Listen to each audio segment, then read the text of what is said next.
Narrative is the most effective way to mobilize where we have left from and to connect mobilization to generations and bridge the gaps and sometimes we take that very seriously. I am often so that when we are giving our narrative from where what we have gone through and what we have experienced, it's not the brave, it's only the brave and the strong that can survive it. And those who are telling our stories for us or who we are giving the power to frame our narratives could not have gone through one of those experiences. And so sometimes we undervalue what we have experienced because of the shame that we associate with it, the inadequacy that we think it our less than, or that we think it makes us feel, when in fact it is a story that is so valuable that it has become a diamond.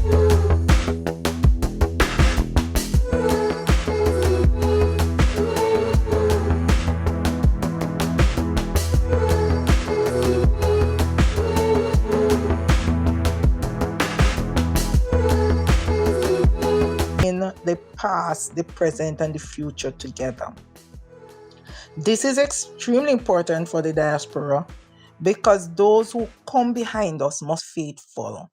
They must get the strength to stand firm into their beliefs. They must understand their foundation and they must understand their own reference point. So it is very, in my opinion, to provide the means of preserving the culture, fostering a unity of core values and reference points that empower those who come behind us to navigate the complexities of living between the different worlds, because the adjustment and adjusting to the different worlds can be a challenge for persons in the diaspora because the expectations of persons are different, the culture and the communion is all different, and for that reason it is a more difficult feat than normal to preserve cultural identity.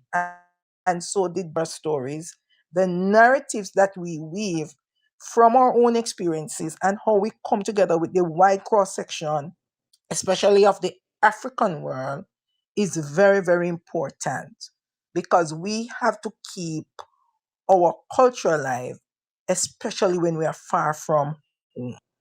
And so we must be able to pass down wisdom in these narratives, a sense of belonging.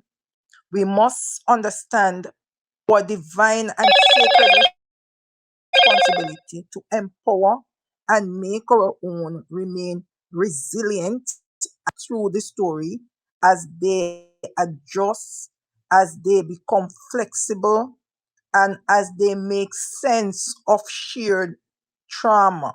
They must be able to navigate using their authentic identities, meaning where they are coming from, accept loving and honoring and cheering themselves on wherever they are placed to carry out their purpose.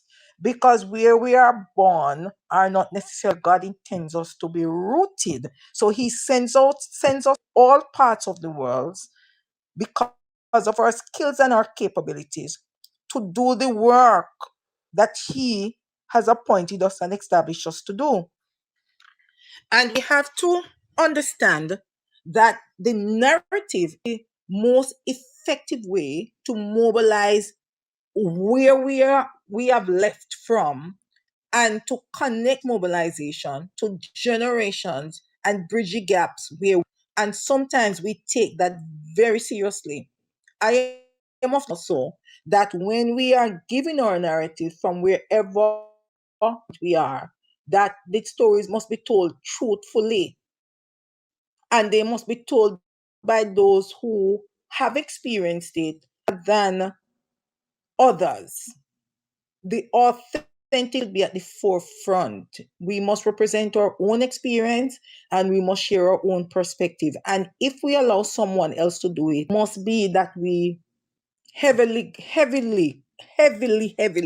guard saying in our stories and our experiences. And so we must not, and we must be very careful to avoid external interpretations in an effort to, I'm saying we must be careful that we avoid external interpretations, giving people our story and giving persons that buy in on our stories without heavily guarding how we are telling our stories, and making sure that our voices are heard very authentically. Persons don't translate what we are saying out in based on their own interpretation, their stereotypes, and how they want to ascribe certain roles and beliefs to us.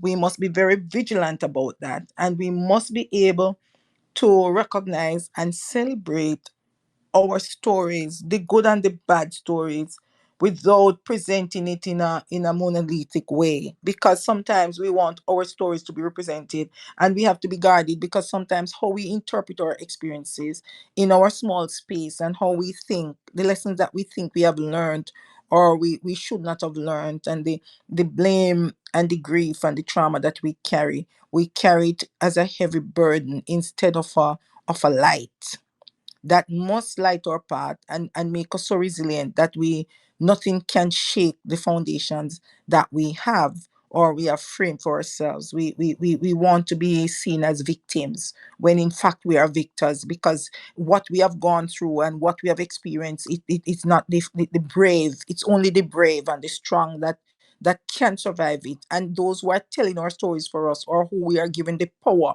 to frame our narratives, could not have gone through one of those experiences. And so sometimes we undervalue what we have experienced because of the shame that we associate with it, the inadequacy that we think it our less than, or that we think it makes us feel, when in fact it is a story that is so valuable that it has become a diamond, because that experience spans a lot of experiences that other human beings have, because what we are given is something special, because we are special. And so it must facilitate, our narratives must facilitate dialogue, rational dialogue, transformative dialogue, empowering dialogue. It must educate, it must persuade, it must inspire persons to move forward in their context and in their situations. But the issue I have as it relates to our narratives is that sometimes our narratives have become so programmed in our spirits that we exploit this trauma. How do I exploit it? I sense sensation. I sense sensationalize it, because I wanted to use it as a means of exploiting people. And so I make my suffering appear to be so unbearable that I cannot overcome it. And so it's not handled with the care it must handle, and it is not shared with dignity and with the power that it has to change lives. We sometimes try to erase